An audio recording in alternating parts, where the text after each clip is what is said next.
question, come for a walk with Nash and I? Make a point. It is interesting that the emotions you struggle with are disappointment and fear of failure. You might see a connection in that.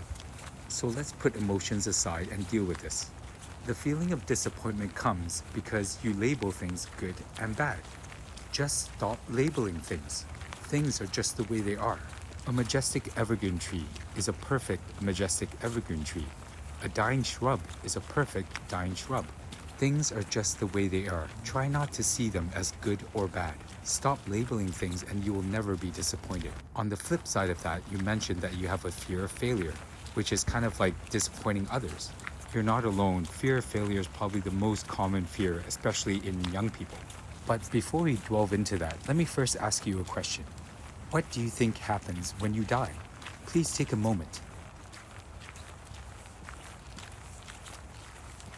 I will tell you what happens. Your true self will wake up like from a dream. Research in NDE, near-death experiences, and places like the Monroe Institute in Arizona that study out-of-body experiences proves this. Hello.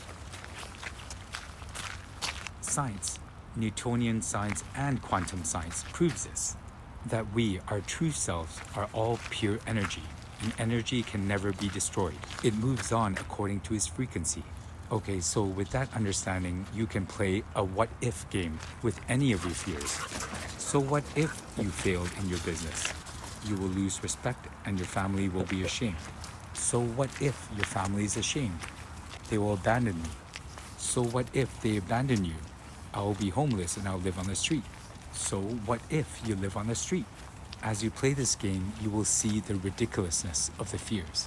And if you played the game to its entirety, you will inevitably end with, and then I will die. So the question again is, what do you think happens when you die?